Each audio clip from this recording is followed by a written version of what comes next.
안녕하세요. 안녕하세요. 예. 대표님 여기 농장과 대표님 소개 좀 부탁드릴게요. 네, 여기는 전라남도 화순군에 있는 두베이 커피 팜입니다.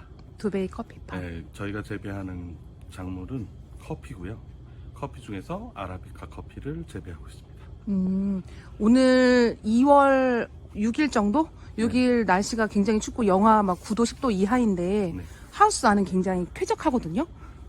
겨울에 저희가 10도 정도를 유지를 하고 있어요. 10도 정도면 저희가 생육을 하는 데는 이상이 없기 때문에 10도를 맞춰서 지금 겨울은 유지하는데 일반적으로 다들 이제 좀 잘못 알고 계신 게 이게 커피가 열대 작물로 알고 계셔서 겨울에 온도를 많이 맞춰야 된다라고 생각하시거든요. 근데 실질적으로는 바람이 안 불고 체감이 좀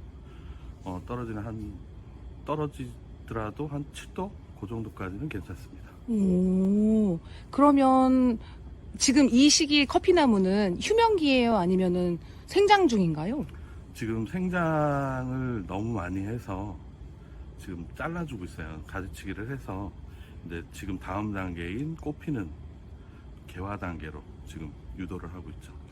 꽃은 몇 월 정도 펴요? 몇 월이 아니라 실내 온도를 저희가 한 15도 정도 맞추게 되면 15도 정도 맞추면 이제 꽃 개화를 하게 됩니다. 그러면 여기 두베이는 그 식물을 따라가는 게 아니라 내가 꽃 피울 시기를 정해서 온도를 맞춰주고 제가 채널에서 봤는데 건기와 우기까지 만들어주시더라고요.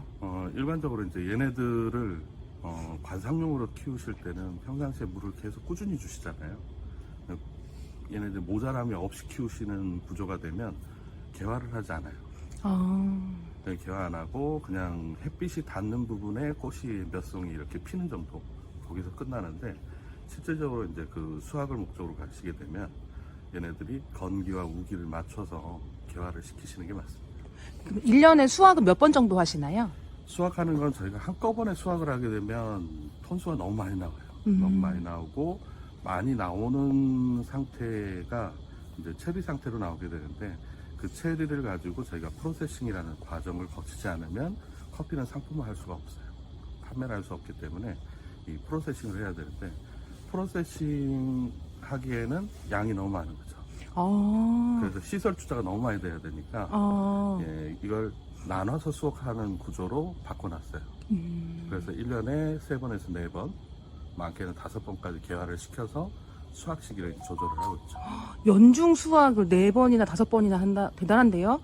그러면 궁금한 게 있었는데 제가 프로세싱 하는 거는 그 열매를 따서 그 커피를 싸고 있는 체리를 벗기는 건 봤거든요.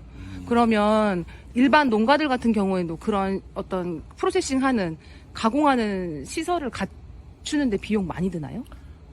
일반 농가에서 이게 수확량이 그렇게 어느 정도냐에 따라서 이제 조절이 가능하실 거예요. 그래서 외국 같은 경우도 요새는 대량으로 몇십만 헥타르를 재배하시는 농장에서도 지금은 마이크로닷, 나노닷 이렇게 소규모로 해서 집중하는 커피를 재배를 하고 있어요. 그렇게 해서 옥션이라든가 이런 곳에서 고가의 커피로 판매할 수 있는 커피를 집중적으로 키우는 공간.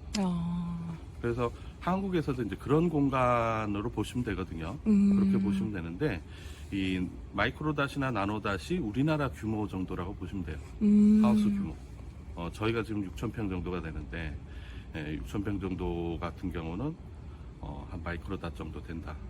그러면 거기에서 재배 수확한 것들을 이제 우리 플라스틱 드럼통 있죠? 네. 드럼통에다 넣고 발효를 통해서 하는 과정도 있고 또 껍질을 벗겨서 수세식으로 하는 방법도 있고 프로세싱은 과정이나 방법이 너무나 많기 때문에 농가에서 편한 방법으로 하시면 될 것 같아요.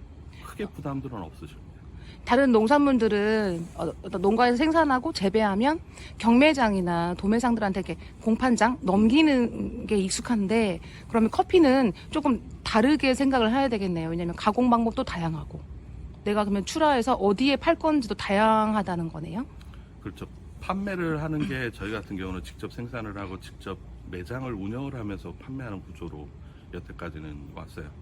그러니까 그 전까지는 수확량이 그렇게 많지 않기 때문에 서서히 수확량을 늘리면서 거기에 맞춰서 판매하는 장소들을 많이 만들어서 거기에서 이제 저희 커피를 주로 판매하는 구조였고, 지금 앞으로 계획이 이제 지금처럼 이제 대량 생산들 구조로 가게 되면 네. 우리가 지금 각 지역별로 각기 재배 방법을 통해서 프로세싱을 다르게 해서 한 곳에서 옥션 형태로 커피를 판매하게끔 지금 진행을 하고 있습니다. 오, 그러면 어떤 농가들의 뭐 조합 형태로 출하를 하는 거면 이런 내가 생산하고 재배하는 것까지는 공부해서 가능한데 사실은 그 출하하는 과정을 좀 어려워하실 수도 있잖아요. 네네. 생산자 입장에서. 그러면 이제 두베이와 같이 일을 하거나 아니면 그런 형태의 일을 하는 곳이 있으면 나는 재배만 하고 싶다. 그러면 그런 도움을 받으면 좀 좋겠네요. 이제 수확한 걸 갖다 8시간 이내에만 저희한테 공급을 해주시면 프로세싱을 저희가 해드릴 수도 있어요. 네, 그리고 저희 같은 경우는 이제 브랜드화를 진행을 하고 있고, 대량 생산한 걸 갖다 균일한 품질을 이제 좀 맞추려고 하고 있어요. 그러니까 국내에서 지금까지는 커피를 재배하는 것이 단순하게 어떤 체험의 목적이었다라면 이제는 상품을 만들어서 판매하는 게 목적이고, 그 판매하는 구조 자체도 단순하게 그냥 생두를 만들어 가지고 생두를 판매하고 거기에서 수익을 얻고 끝나는 게 아니라 이 생두를 가지고 다시 원두를 만들고 원두를 가지고 다시 다음 상품들을 만들어서 유통할 수 있는 것까지의 구조를 만들어야 되는 거죠. 그래야 농가 수익이 좀 더 늘어날 수가 있고 또 다양화될 수가 있어요. 그래서 그런 쪽의 연구를 계속 진행을 해왔고 결과물들을 모두 내놓은 상태이기 때문에 앞으로는 저희가 이제 각 지역별로 해서 생산 공장들이 하나씩 만들어집니다. 우와. 지금 이제 하나 또 만들어지고 있는 게 이제 신안 쪽에 지금 준비가 돼서 신안 쪽에서는 커피 막걸리 이런 주류 쪽이 이제 생산이 될 거고요. 그리고 또 그 외에도 이제 커피가 버릴 게 하나도 없거든요.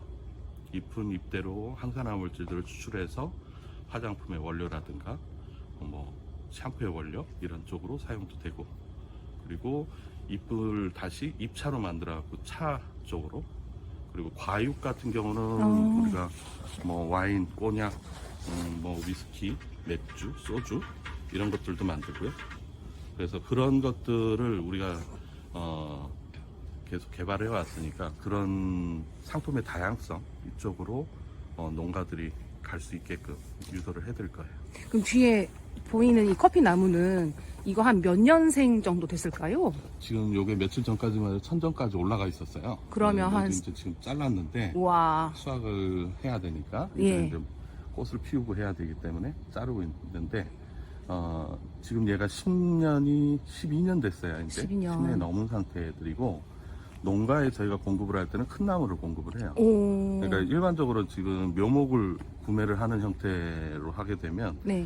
그냥 단순하게 한 3년 차를 가져가서 심는 형태로 커피 생각을 하고 계시는데, 네. 커피 같은 경우는 3년 차부터 꽃이 피긴 하지만 몇 마디 정도밖에 없어요. 그러니까 한 마디에 꽃이 한 22송이 이렇게 피면 한 해에 내가 3년생 갖고 하면 한 40알 정도. 40알. 그러니까 수확으로 보기는 힘들잖아요. 그렇죠. 그걸 가지고 농가에서 소득을 일으키긴 힘드니까 실질적으로 커피가 수확할 수 있을 정도의 가지는 나와 있어야 되거든요.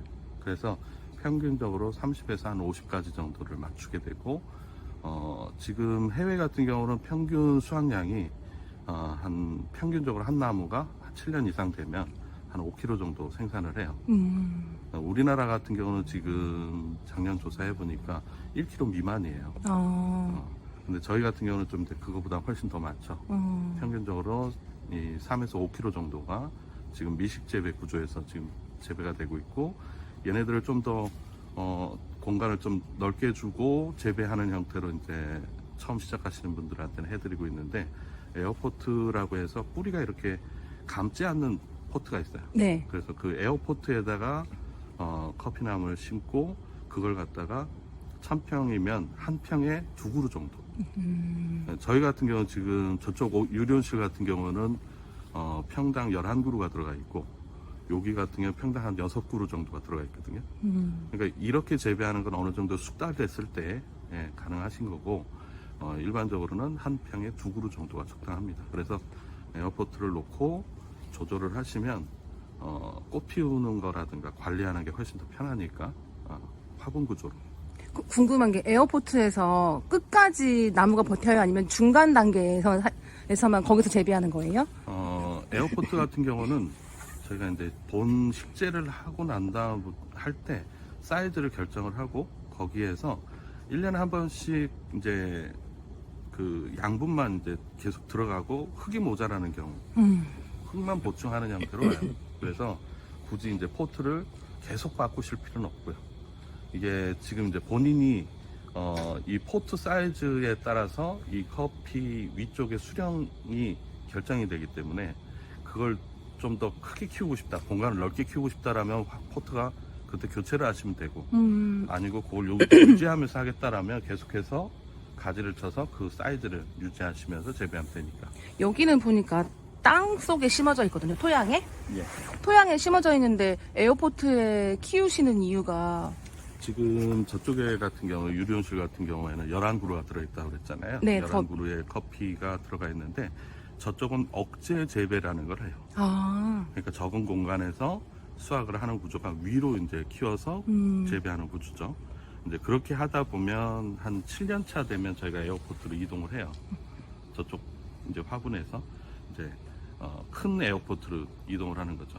이동을 해서 농가로 가는데, 농가로 가기 전에 여기 땅에 한번 들어왔다가 농가로 가게 돼요. 그래서 지금 여기는 이제 땅에서 저쪽에서 억제가 돼서 진짜 웅크리고 있던 애들을 여기서 진짜 힘을 받게끔 다시 만들어서 세력을 넓혀가지고 이제 에어포트에 넣어서 공급이 되는 거죠. 세력을 억제하는 과정에서도 필요하고, 그렇죠. 땅 맛을 한번 보여줬다가 세력을 좀 키운 다음에 다시 에어포트에 넣어서 농가로 가고. 예. 그럼 농가는 그거를 에어포트에 쭉 키워야 하면 땅에서 쭉 키우시면 돼요. 에어포트에 쭉 키우면 왜 돼요? 그러냐면 지금 우리나라 같은 경우 사계절이 있잖아요. 네네네. 사계절이 있는데 봄에는 물이 땅에서 올라오는 시기고 가을이면 물이 내려가는 시기예요. 그죠? 예, 그렇게 하다 보면 건기와 우기가 가을 쪽부터 건기가 되고 이 봄 되면 우기가 돼버려요. 근데 각 지역별로 동네마다 농장마다 뭐가 있냐면 밑에 물층이 어떻게 됐느냐에 따라서 이 건기와 우기를 내가 조절을 하고 싶은데 땅에서 계속 물이 올라와 버리면 계속 우기 형태로 착각을 하고 가는 경우가 있거든요. 그러면 얘네들이 또 꽃을 못 피운단 말이죠. 그래서 그거보다는 화분에 넣어서 화분을 말렸다가 물을 주는 형태로 건기 우기를 맞추는 게 훨씬 더 편하죠. 그래서 이제 에어포트에다가. 제가 이 커피나무 보면서 궁금했던 게, 커피나무를 키우는 일반인들은 하얀 곰팡이가 폈다거나 그 다음에 병충해 얘기 좀 있잖아요. 그럼 커피나무는 병충해 어떤 것 같으세요? 커피나무에 지금 이제 하얀 곰팡이 폈다고 하는 게 뭐냐면 깍지벌레라는 거죠. 솜털깍지벌레가 이제 있어서 그걸 곰팡이라고 착각을 하시는 경우가 있어요. 근데 솜털깍지벌레고, 그리고 진딧물, 그리고 나방 종류가 들어와요. 나방, 그 다음에 민달팽이 이렇게 들어오는데, 이런 것들은 모두 이제 그 조절이 가능하니까 크게 염려 안 하셔도 될 것 같아요. 아직 이제 바이러스 쪽 같은 경우 검사를 이제 저희가 지속적으로 이제 농진청하고 와서 검사도 해보시고 하는데, 크게 뭐 바이러스 때문에 문제가 되거나 이런 것들은 아직까지는 없었어요. 그러면 그 해외에서 들어오는 생두 가격에 비해서 국내 생두는 너무 비쌀 거다라고 생각하시는 분들이 있는데, 근데 해외 생두도 가격이 많이 올랐잖아요. 네네. 그러면 국내 생두가 어떤 그 경쟁력이 있을까요? 자, 지금 이제 커피를 모르시는 분들이 커피를 재배할 때는 커피가 마냥 가격이 어떤 건 비싸, 이건 싸라고 얘기를 하실 때 기준 자체가 금액만 보시거든요. 네네네. 근데 실질적으로 커피는 등급이라는 게 있어요. 예를 들어서 에티오피아 같은 경우는 1등급부터 9등급까지가 있고, 그리고 1등급 이상이 스페셜, 프리미엄 이런 식으로 올라간단 말이에요. 그럼 위로 올라갈수록 가격이 높아지는 거예요. 맞아요. 근데 이 커피를 보고 커피숍 들어갔는데 이 집 커피 값이 비싸다, 여기는 싸다의 기준이 그냥 금액만 보고 하는 게 아니라 맞아요. 호포통을 보시고 호포에 봤을 때 커피의 사이즈가 균일하다, 그리고 동일 종인가 이런 것들을 좀 보시면 요게 싼 이유가 있다라는 걸 아실 수 있어요. 그래서 대부분 보면은 커피들이 밸런스가 이제 무너졌을 경우에 가격이나 등급이 같이 내려가거든요. 네네. 그러면 이걸 높이기 위해서 브랜딩이라는 걸 해요. 그래서 이제 좀 더 밸런스를 맞추고 전체 커피를 마셨을 때 식감이라든가 향이라든가 이런 것들을 맞추기 위해서 브랜딩 하시는데 그렇게 해서 이제 가격을 맞추는 경우가 있고. 근데 우리가 지금 한국에서 재배하는 커피들은 목표 자체가 1등급 이상을 목표로 잡고 있는 거예요. 그래서 가격이 비싸게 책정을 하려고 하는 거지. 그리고 그 등급을 맞춰서 올라가려고 여태까지 노력을 한 거지. 그냥 무작정 커피를 우리 한국에서 키우니까 무조건 비싸. 그렇지. 이 구조로 간다라면 누구도 안 사실 거예요. 내가 10만 원을 줬다라면 10만 원의 가치를 하는 커피를 만들어줘야 되기 때문에 이 등급을 우리도 맞춰서 재배를 하고 있고, 지금 현재 커피 체리 같은 경우는 하와이안 코나나 이런 게 30브릭스 정도 돼요. 체리 당도가. 씨에는 당도가 없고 당화 물질들이 이제 들어가 있는 형태인데, 이 체리가 지금 국내 체리의 브릭스가 31브릭스예요. 우리 지금 저희가 재배하고 있는 것이. 그리고 항산화 물질도 커피를 인자 재배라는 걸 하면서 인자를 조절하게 되면 커피의 항산화 물질 더 높일 수가 있어요. 그러니까 좀 더 건강한 커피. 그랬을 때 가격이 올라가는 거예요. 그런 요소, 인자들 때문에 올라가는 거지 무조건 한국 거기 때문에 비싸라는 개념은 아니다. 제가 그런 댓글을 봤거든요. 네. 한국에 이제 예전에 그런 게 있었어요. 체험 농장에서 우리가 커피가 적은 양이 수확이 되다 보니까 이걸 갖다 이제 그 귀하게 해서 뭐 키로당 30만 원, 뭐 40만 원 이런 식으로 판매를 하는 경우도 있었어요. 지금 같은 경우 농가들이 이 등급에 대한 것들을 인식을 하시고 지금 이제 생산 쪽으로 뭐 농가들이 바뀌고 있기 때문에 앞으로는 이제 어떤 한국만의 등급 기준 이런 것들이 이제 조정이 되실 거예요. 네, 지금 현재는 이제 다른 나라의 기준을 가지고 우리 것들을 평가를 하고 있죠. 인터뷰 전에 신안으로 한 5만 평 정도 확대하신다고 그러는데 여기 화순도 계속 유지하시면서 신안으로 확대하시는 걸까요? 네, 맞습니다. 아, 그러면 대표님이 신안으로 자주 왔다 갔다 하시겠네요? 지금 신안에는 이제 500평 단위로 해서 지금 짓게 돼요. 500평 단위로 짓게 되고 거기에 이제 청년들이 들어가고 그 친구들의 교육, 그 다음에 수확된 것들을 저희가 프로세싱하고 가공하는 것까지를 모두 이제 책임져서 진행이 되겠죠. 제가 커피를 너무 좋아해서 사실 로스팅을 한 1년 공부했거든요. 네네. 근데 생두가 재배되는 거 배우기 전에 그 뭐 위도 경도부터 해서 1년 걸리더라고요. 근데 다 까먹어서 물론 처음부터 다시 해야 되겠지만 커피가 알면 알수록 뭐 종별 차이도 있고 어떻게 가공하느냐에 따라서 너무 많이 달라지는 게 커피더라고요. 또 그다음 최종 단계에서는 마케팅도 많이 차이가 있고 그래서 요즘에는 제가 이제 게이샤 커피를 많이 마시고 있는데 가격이 좀 높아요. 그런데도 일반적인 커피에서 느끼지 못하는 정말 기분 좋은 산미라는 거를 향을 느낄 수 있으니까 마시고 있는데 두베이는 아라비카라고 하셨잖아요. 네네. 그러면은 두베이의 밸런스는 어떨까 사실 궁금하거든요. 지금 저희는 이제 소비자층이 이제 좀 나눠져 있어요. 그러니까 여러 가지 화려한 향과 산미 밸런스를 좋아하시는 분들이 계시고, 네. 그리고 또 좀 너트하고 고소한 쪽, 우리 예전에 믹스 커피의 느낌, 고소하고 크리미한 그런 느낌들을 좋아하시는 분들이 아직까지 많이 계시기 때문에 커피들이 보면 산미가 있는 커피, 좀 고소한 커피 이렇게 두 가지로 나눠지는데, 프로세싱 방법도 저희가 그거에 따라서 나눠져 있어요.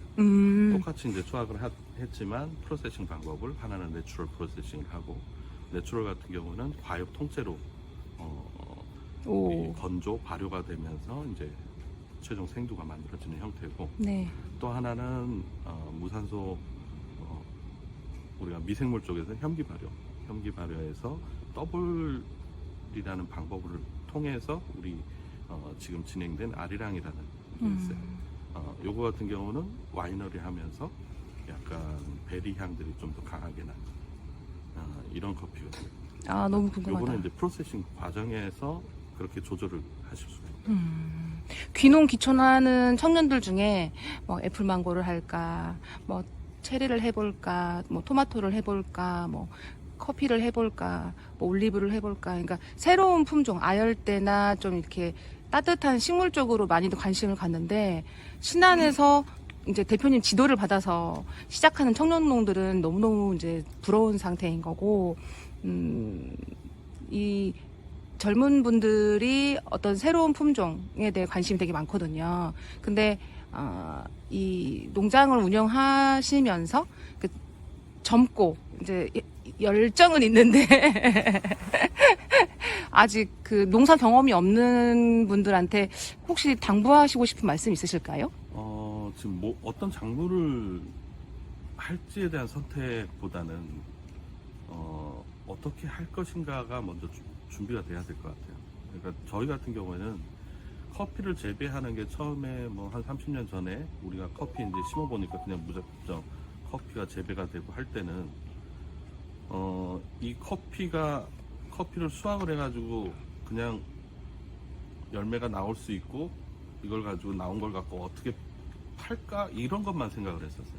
이게 돈이 될까 이런 것만 봤단 말이에요. 근데 지금 이제 그 커피를 재배하는 과정이 국내에는 뭐 전문적인 과정이나 이런 것들이 없었기 때문에 이걸 하나씩 만들어가고 하다못해 뭐 온도를 내리는 장치, 안개 만드는 장치, 물 주는 장치부터 시작해서 하나씩 다 만들다 보니까 이 과정에 만들어진 기구를 판매하는 방법도 있었고 그리고 이 시스템에 대한 걸 배우러 지금 뭐 캐나다나 이런 데서 와요, 거꾸로. 그러니까 다른 나라들도 기후변화를 같이 겪고 있기 때문에 지금 나노닷 같은 경우는 하우스 형태로 해서 제어를 통해서 이제 고품질의 커피를 재배하기 위해서 일부러 여기를 찾아오시거든요. 그러니까 이 커피를 재배하는 거 그리고 뭐 망고를 하든 뭘 하든 간에 그걸 가지고 최종적으로 내가 뭘 할지에 대한 목표도 일단 세우셔야 되고 그 다음에 그 목표까지 가기 위해서는 어떤 단계를 거쳐야 될지 시장 분석이나 이런 것들도 충분히 다 하셔야 돼요. 근데 대부분 보시면 그런 걸 안 하시고 그냥 요 키우는 방법이라든가 이런 것만 자꾸 집중을 하시거든요. 그리고 요거 하나 키웠을 때 얼마 나와요? 이런 것만 자꾸 물어보세요. 그렇죠. 그러면 저희가 대답해 드릴 수 있는 거는 질문에 대한 답만 우선 해드린다면 그냥 한 나무가 5kg 정도, 체리 5kg 정도 나오니까 지금 시세별로 해서 등급별로 해서 가격 보시면 기본 가격들이 나오게 되는 거죠. 근데 지금 그거보다는 저희가 지금 집중했던 것들은 이걸 가지고 2차 가공을 해서 상품화했을 때 가치가 얼마나 높아지는가 그리고 이걸 갖다 개발한 것들을 어떤 단계에 어떻게 풀어낼 것인가 이런 것들을 쭉 계획을 잡고 하는 거예요. 그러니까 오히려 그 청년농들 같은 경우는 그 계획에 동승하시는 탑승하시는 게 훨씬 더 편하세요. 지금 같은 경우는 지금 만약에 제가 커피를 키워야 된다라면 저도 두베이 와서 커피 재배 방법 그리고 이걸 가지고 상품화를 어떤 식으로 하고 그 상품화 중에 내가 어떤 부분을 맡아서 할지 이런 것들을 공부를 하게 될 거예요. 오히려 지금 처음부터 커피 재배하는 걸 아예 모르고 누구도 모른다라면 지금부터 또 커피 재배하는 방법 뭐 이런 걸 그런 걸 연구하게 되겠죠. 그래서 오히려 그 시간은 지금 단축할 수 있는 상황이 됐고 지금 상황에서는 오히려 재배된 걸 어떻게 품질을 더 높여서 가격을 더 높이고 그걸 더 높은 가격으로 판매할 수 있는 구조를 바꾸는지 이런 것들을 혼자 못한다라면 같이 할 수 있는 구조로 가시는 게 훨씬 도움이 되실 거예요. 사실 제가 평상시에는 교수님 이렇게 호칭을 하는데 이제 보시는 분들이 부담스러울까봐 대표님이라고 이제 할 만큼 커피 자체에 대한 어떤 생리 그것에 대한 이해가 있으면 작물에 대한 이해도 빠를 수 있고 또 농장을 운영하신 농장주이시기 때문에 농장주로서의 또 경험도 있으시고 하니까 커피에 대해서 배우고 또 같이 두베이 대표님하고 이 커피 재배를 같이 하는 그런 같은 협력하는 농장들 같은 경우에는 좀 더 이해가 깊겠구나. 시행착오하는 시간을 좀 줄일 수 있지 않을까. 왜냐하면 제가 로스팅 배울 때도 어디에서 배우냐에 따라서 1년을 버리느냐 제대로 배우느냐가 달라지더라고요. 근데 다행히 저는 좋은 코스를 밟았는데 사람들이 오해가 많잖아요. 커피에 대한 오해가 정말 많은 것 같아요.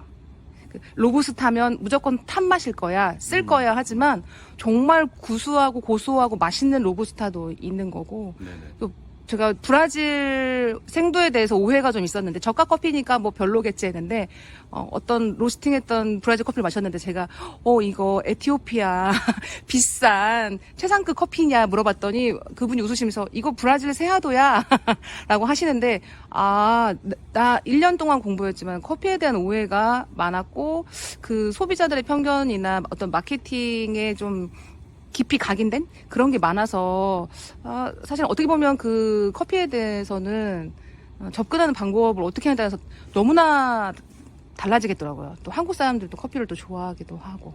그래서 두베이는 항상 와보고 싶은 곳이었거든요. 왜냐하면 제가 그걸 봤어요. 미생물로 그 커피를 재배하시더라고요.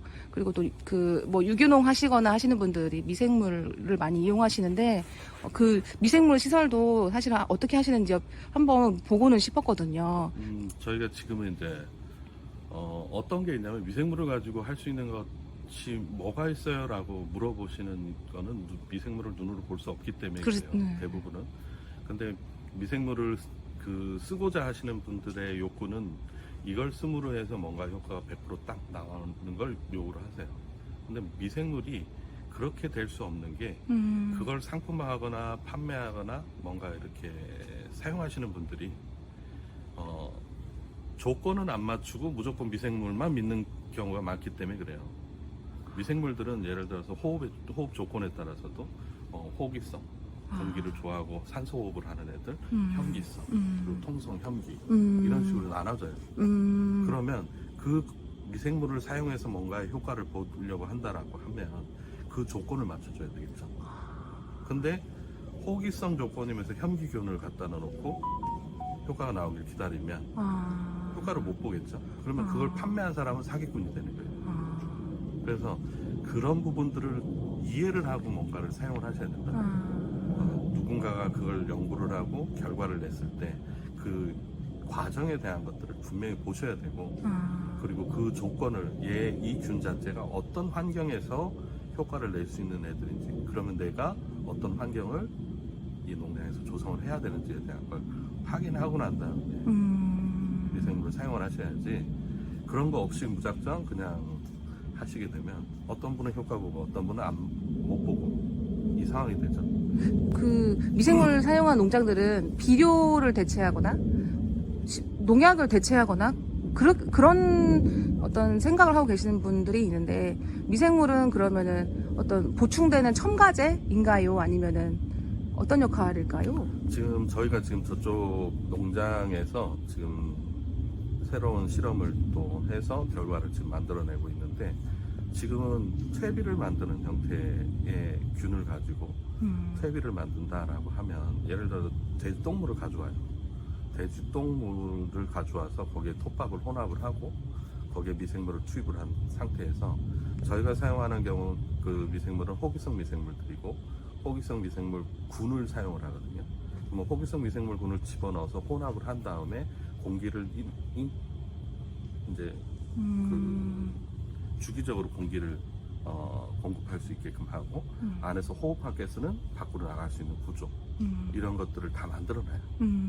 그러고 난 다음에 이제 거기에다가 혼합된 유기물들을 집어넣게 되는데 자 양분은 누가 갖고 있냐면 돼지 똥물이 갖고 있는 거예요. 그렇죠?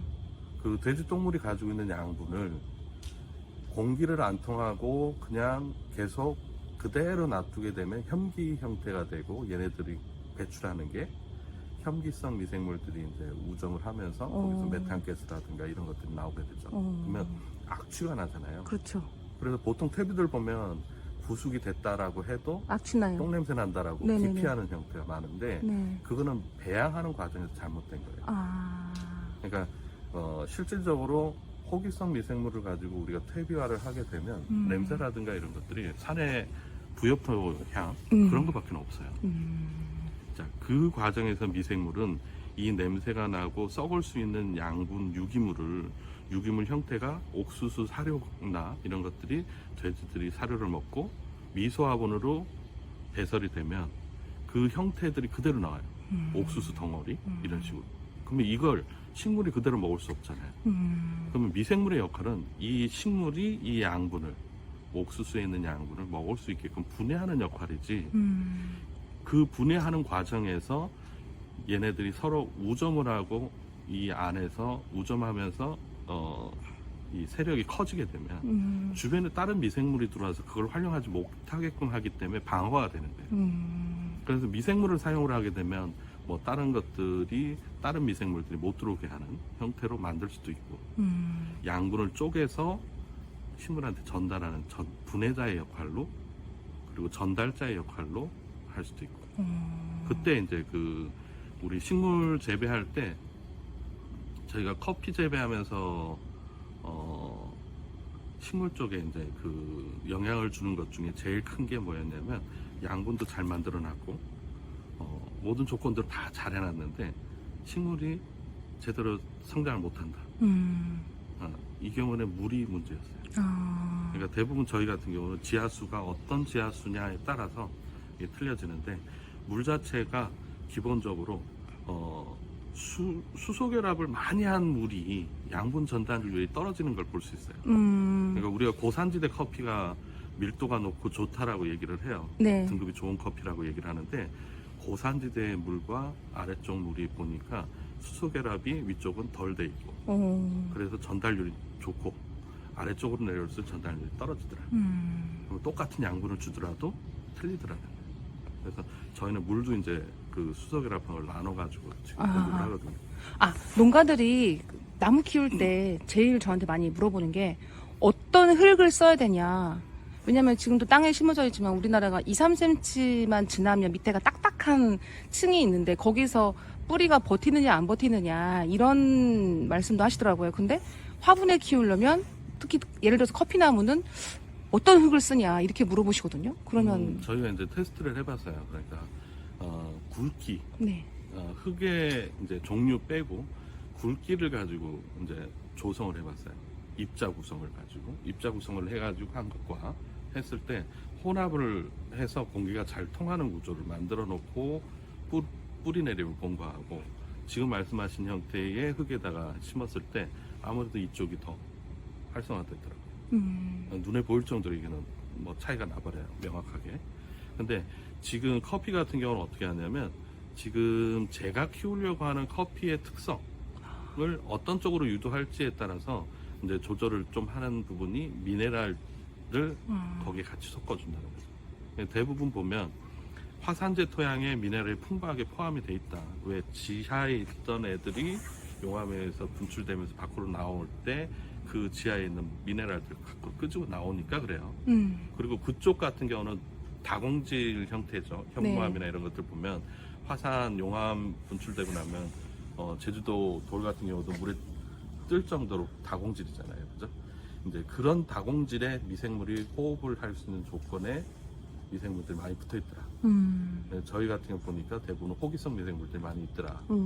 그래서 그 구조를 갖다가 이제 여기에서 혼합을 해요. 그래서 사용을 하는데, 우리나라 지금 황토 좀 질다라고 생각하는 황토 조금 미네랄이 풍부하니까 일부 그게 들어가고, 그 다음에 마사토 형태, 그 다음에 우리가 제올라이트, 펄라이트 이런 것들을 같이 혼합을 좀 해가지고 흙을 만들어놔요. 그리고 거기에다가 저희는 이제 커피 가지치기 하고 나면 잎을 다 파쇄해가지고 그 흙하고 같이 혼합을 하고 거기에 저희가 사용하는 미생물을 미리 배양을 해놔버려요. 토양에다가. 그래서 나갈 때 그 토양에 심어가지고 화분으로 내보내죠. 그럼 미생물이 어찌됐든 보양 역할을 하겠는데요. 잘 크는 그렇죠. 밑거른 역할 네. 같은 거 하겠는데요. 그리고 지금 보면 우리나라 같은 경우는 지금 아래쪽에 많은 양분들을 가지고 있는 층이 이 호흡을 못하는 형태로 이렇게 층을 지고 있는 것들이 많이 있어요. 그래서 그 층을 뚫을 수 있나 없나에 대한 것. 근데 뚫기는 좀 힘들더라. 왜? 호흡을 해줘야 되는데 네. 일단 호흡을 못하는 형태로 자꾸 다져지기 때문에. 그렇죠. 그리고 이게 대부분 보면 양분을 우리가 많이 사용을 하는데 그 중에서 식물 개체별로 보면 어떤 양분을 집중적으로 쓰는 애들이 있거든요. 그러면 나머지 부분도 땅에 놔버리고 그게 집적이 되면 그게 계속해서 쌓여가잖아요. 그러다 보면 호흡 조건들이 잘 안 맞아요. 그래서 땅을 밟으면 이게 텐션이 없고 다른 네네네. 땅들이 많이 생기는데 저희 같은 경우는 지금 보면은 이제 그 미생물 중에서 호기성 미생물 그리고 기본 입자 구성을 해서 혼합을 해서 이제 넣는 상태들이 있다 보니까 이게 거꾸로 미생물들이 서서히 공기가 통하면서 밑에 쪽 층을 분해를 하고 내려가더라고요. 그래서 뿌리 내림이 이제 완전히 밑에까지 내려가게 되면 얘네들은 세력이 순간적으로 이렇게 확장이 돼요. 네, 그래서 그런 것들은 좀 지금 사용하고 있는 비료라든가 이런 것들을 무작정 주실 게 아니라 한 번은 전체적으로 분해를 할 수 있는 조건들을 자꾸 만들어 주시는데 경운을 한다든가 경운을 하면서 미생물이 자꾸 호흡할 수 있는 층을 자꾸 만들어주고 주면서 내려가 줘야 그 다음 땅이 계속해서 이제 텐션이 생기는 땅이 되니까 우리가 작물 재배하기가 좀 더 편해지겠죠. 제가 에어포트에 대해서 저희 대표님한테 처음 배울 때 이런 말씀 하셨거든요. 뿌리 속에는 유익한 미생물들이 있는데 그 미생물들이 호흡하면서 살기에 가장 적합한 환경을 에어포트가 만들어준다. 그래서 그때는 그런가 보다라고 했는데 지금 그 두베이 대표님 말씀을 들으면서 그러면 나무가 건강하게 하려고 미생물 넣어주시는데 더군다나 그 용기를 에어포트를 쓰시니까 그 두 가지가 만나서 시너지가 그 투입해줬던 미생물이 그 활동하기에 쾌적한 온도나 환경을 만들어주는 게 에어포트니까 그래서 대표님이 선택하셨구나 그 에어포트를 좀 이해가 가는 측면이 있어요. 에어포트를 보면 네. 우리가 집을 짓게 되면 터를 만들잖아요. 터 밑에 이제 기초공사를 하는데 그 기초공사가 에어포트라고 보시면 돼요. 그렇죠. 이 기초공사가 왜 중요하냐면 이 틀 자체가 호흡을 못하는 형태로 그냥 막아놓은 형태다 하고 내가 여기에다가 원하는 미생물은 호기성 미생물들이다. 근데 호기성 미생물들이 호흡을 못하는 형태로 차단이 돼버리면 자기 역할을 제대로 못하거든요. 그렇게 되면 이 미생물들은 결국에 양분을 쪼개서 전달을 해줘야 되는데 이 세력 자체가 약화가 되면 그게 양분 주는 게 다 활용이 안 되잖아요. 그죠? 그러면 이 흙 자체는 뭐냐? 아파트하고 똑같아요. 그러니까 미생물들이 이 안에서 집을 짓고 살아야 계속해서 늘어날 거 아니에요. 그리고 일정 숫자를 유지를 하게 되는데 유지를 못하는 조건이 호흡을 못하는 조건이에요. 지금 호기성 미생물을 넣었을 경우에 현기 같은 경우는 통성 현기로 바뀔 거예요. 화분 형태가 막혀 있다라면 통성 현기라면 공기가 통할 때는 활용하고 못할 때는 활용 못하고 못하면 썩죠. 네네. 썩으면서 침출수가 생기는 형태가 되버리면 뿌리가 제대로 활착을 못하겠죠. 실뿌리들이 다 녹아버리겠죠. 그래서 이 틀 자체가 중요한 거예요. 그리고 공기가 잘 통하고 그 안에 아파트 집들이 잘 활용을 할 수 있게끔 만들어주는 걸 우리가 환경을 만들어주는 거예요. 미생물을 쓸 때는 분명히 환경에 대한 걸 체크를 하고 하셔야지 무작정 이거 넣으면 이런 효과 나올 거야 하면서 하시면 100% 실패하실 거예요. 아까 에어포트에 식물을 심어놓은 온실에 먼저 갔다가 거기가 지금 어떤 난방실 때문에 좀 소음이 많아가지고 조용한 이곳으로 옮겼는데 이따가 또 저쪽으로 옮겨서 한번 쭉 보여주시면 제가 또 영상을 담을게요. 감사합니다. 네. 여기에는 지금 미생물이 들어가 있어요. 이 안에요? 미생물하고 가축 분뇨, 그리고 톱밥 이런 것들이 다 들어가 있거든요. 냄새 하나도 안 나요. 네, 들어가 있는데 네. 지금 어제 넣은 거예요. 근데 냄새가 없죠. 없어요. 이 발효 과정에서도 호기 조건을 맞춰줘 버리면 이렇게 냄새가 안 나요. 돼지 똥물 들어가면 냄새 나야 되잖아요. 그렇죠. 안 나요. 안 나죠. 안 나는데 아까 얘기했죠. 네. 미생물을 사용을 할 때 뭔가 인자들이 있다라고 얘기를 했잖아요. 네네네. 인자 조건들을 보면 여기 보시면 네. 이런 식으로. 어떻게 산소 공급을 하고 그 안에 산소 공급하고 난 다음에 CO2 가스를 밖으로 얼마나 배출하고 이런 것들이 예. 다 세팅에 의해서 이렇게 맞추는 거예요. 아. 그리고 안에 물성의 온도, 탭의 온도, 호흡 조건, 그리고 물을 거기에 따라서 수분 함량을 어떻게 할 것인지 이런 것들을 다 체크를 하는 거예요. 근데 얘는 지금 온도, 물성 온도 체크하는 거거든요. 자동으로. 그래서 이렇게 해서 자동으로 해놓게 되면 네. 그냥 한 4, 5일이면은 그냥 탭이 돼서 나와요. 그러니까 뭐 1년 넘게 예전에는 걸렸죠. 보습도 빼려고. 그러면 다른 커피 농장들도 이렇게 하우스 형태로 하시는 분들도 이 시설을 갖춰야 돼요? 아니면은 굳이 안 받아가야 갖추셔도 돼요. 그냥 그 자체에서 예. 뭐 사부로 하셔도 되고요. 아. 근데 이제 그 기본적으로 저희가 그 뭔가 이런 것들을 만들 때는 외국에 이제 뭔가 좀 저개발 국가들이 활용할 수 있는, 손으로 할 수 있는 부분부터 자동화까지를 모두 개발을 해요. 그래야지 활용도가 높기 때문에. 그래서 퇴비를 만드는 방법도 손으로 하는 방법이 있고, 삽으로 하는 방법이 있고, 삽도 큰 삽, 작은 삽으로 나눠져 있고. 그래서 그 기준만 맞춰주면 돼요, 우리가. 그 기준만 맞춰서 그것만 하면 돼요. 그 인건비가 싼 데는 기계에 놀려고 안 하시고, 네네. 나라에서 우리는 인력이 싸니까 손으로 다 뒤집겠다 그러시더라고요. 아니 몇백 톤 되는 걸 손으로 다 하나요? 그랬더니 그게 더 싸다. 그래야 또 그 사람들은 그 돈을 가지고 먹고 산다는 거예요. 그래서 나라별로 그 나라에 맞춰가지고 그 조건들을 개발을 같이 해줘야 돼요. 에어포트가 있는 온실로 들어가야지.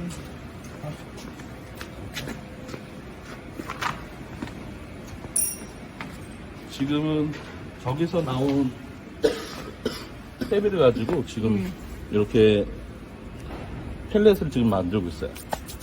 냄새 하나도 없어. 이 펠렛이 나오면 이 상태에서는 이제 뭐가 되냐면 예전에는 지금 퇴비가 모자랐잖아요. 네. 근데 지금 남아보니까 아. 요즘에 가축 분유 많이 나오죠. 저걸 다시 연료로 쓰게끔 바꾸고 있는 거예요. 우와, 커피 열매 열려있어! 지금 이쪽 애들은 모두 이제 올해 감전정을 할 애들이거든요.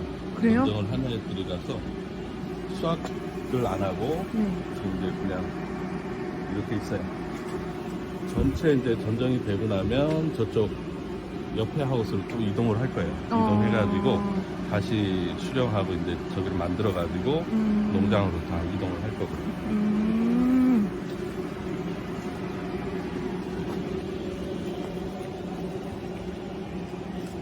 와, 커피 정글이다, 커피 정글.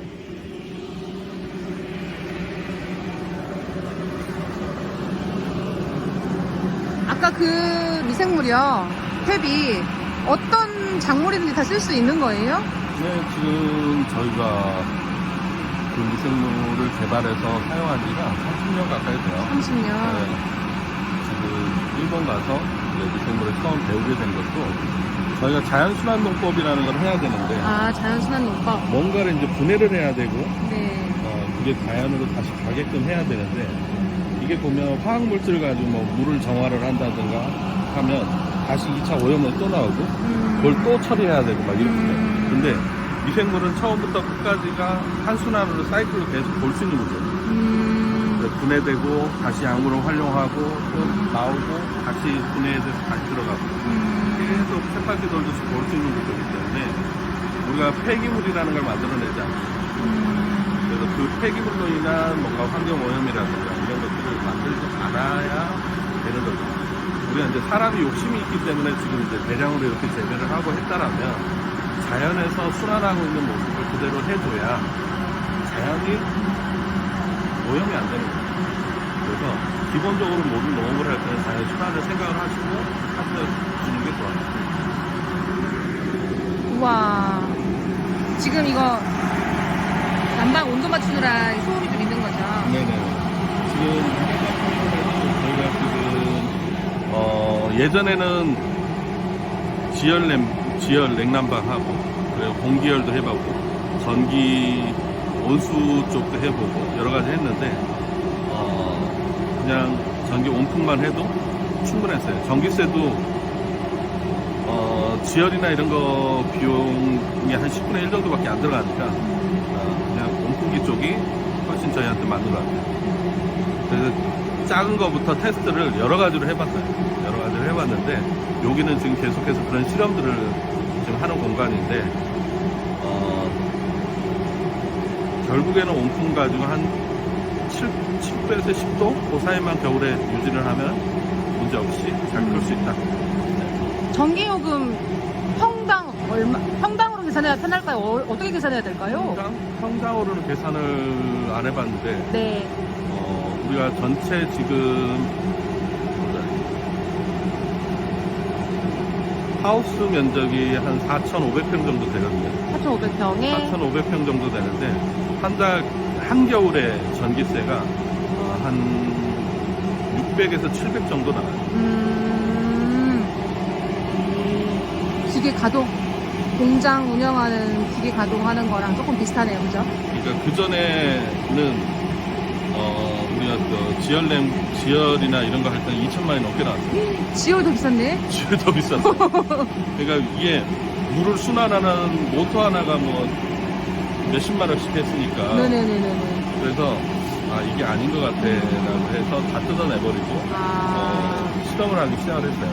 실험을 해가지고 해보니까 그냥 여기 공기 면적 대비 면적 나누고 칼로리 몇 칼로리 정도 표시하고 거기에 따라서 온풍기 몇 개 그래가지고 테스트를 해보니까 이게 훨씬 더 저렴하더라고요. 여기 레일도 있네요? 이게 이제 예전에 온수배관이었고 온수배관. 온수하고 그 다음에 이제 우리가 리프트 레일로 썼던 거예요. 지금은 이제 리프트 레일로만 사용을 하고 있죠.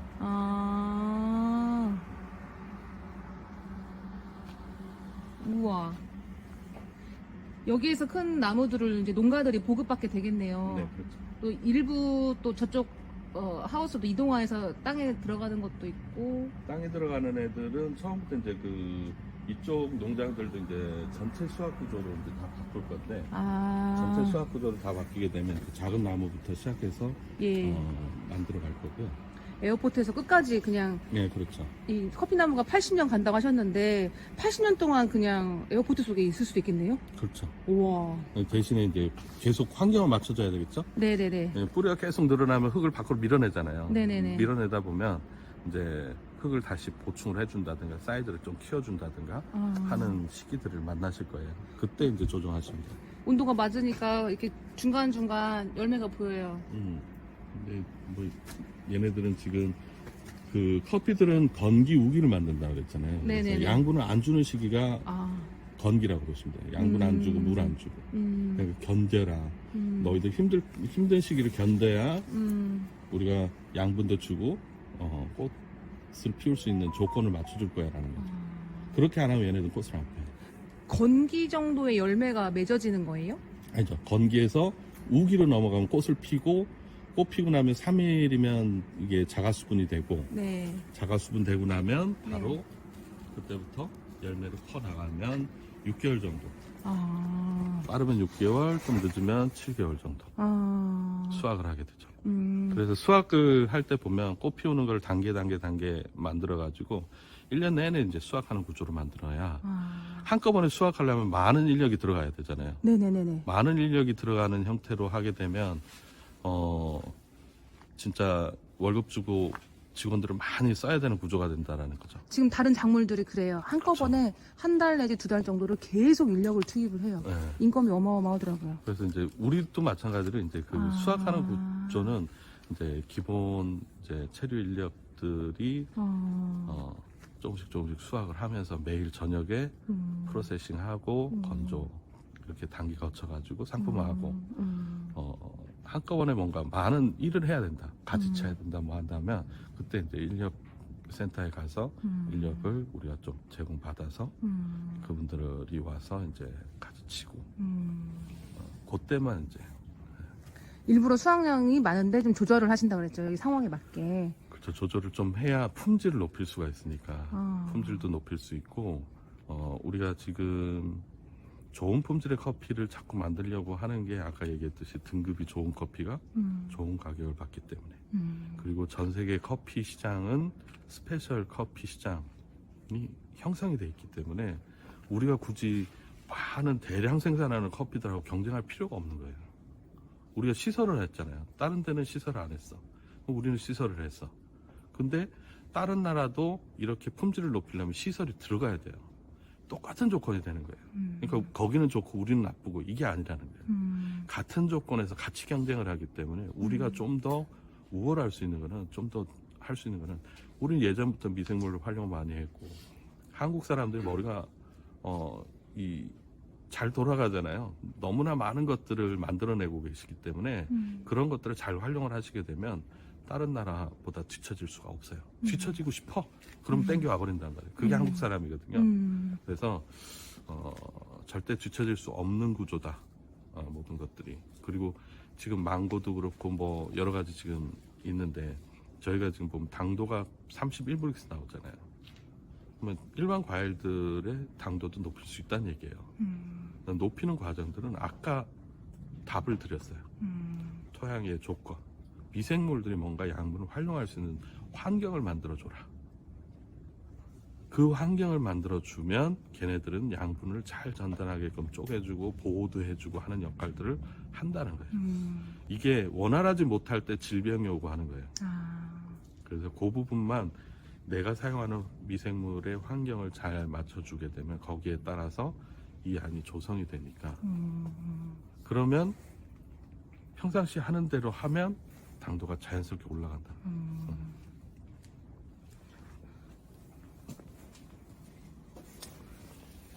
지금은 두베이의 건기에 제가 와본 거네요. 그렇죠. 지금 여기는 건기에. 와. 직원들이 이렇게 우거졌는데 들어가서 딸 수가 있을까요? 지금 이제 수확하는 구조일 때는 네. 이제 한번 전체 전정을 전정을 하고 전정하고 난 다음에 다시 꽃을 피우면서 관리하는 형태고, 요번에는 지금 전체를 한번 강전정을 한번 할 거거든요. 강전정을 앞두고 있구나. 네, 강전정을 앞두고 있어서 지금 날이 조금만 따뜻하면 강전정 들어갈 거예요. 들어가고 바로 이제 포트하고 다 한번 교체해가지고 이동을 할 겁니다. 으로 돼 있죠? 3중 연동하우스. 이거 하우스, 연동하우스를 시설만 좀 하실 수 있으면 커피를 사랑하시는 분이라면 이거 도전해볼 만한가요? 커피를 재배할 때 네. 중요한 게 뭐냐면 네. 저희는 이제 유리온실도 해보고 이제 여러 가지를 지금 해봤는데 유리온실은 안 하시는 게 좋아요. 유리는 비용 많이 들어가고 그리고 유지 관리하는 게 어려워요. 오히려 지금 난방 효과나 이런 것들을 보면 하우스 중에서도 규격 하우스가 참 중요해요. 그러니까 내가 돈에 맞춰서 하우스를 짓고 이런 것보다는 규격 하우스라는 거는 부직포에 그늘막도 있고 2중, 3중으로 돼 있기 때문에 네. 겨울에 어디를 갖다 놔도 기본 난방만 하면 되거든요. 근데 이게 부직포도 없고 뭐 이런 상태의 하우스를 지어놓고 그리고 파이프 간격이라든가 이런 것들이 규격에 딱 맞춰 놓게 되면 재해나 이런 데들도 더 강하단 말이에요. 오히려 그냥 태풍 오고 이러면 그냥 비닐 같은 거 그냥 칼로 째서 예. 터버리는 게 낫잖아요. 네네. 근데 유리 같은 게 하나 깨지면 전체가 다 깨지잖아요. 아이고. 근데 한 장 갈 때 뭐 40, 50만 원씩 하잖아요.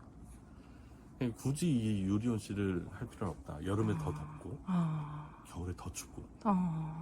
그래서 여기도 이제 올해 같은 경우는 지금 유리를 다 깨고 카보나이트로 바꾸고 싶다. 한번 바꿔볼까라는 생각을 지금 하고 있는 상황이고, 지금 커튼도 지금 부직포하고 다 지금 하우스 형태로 다 교체를 지금 올해 진행을 하고 있거든요.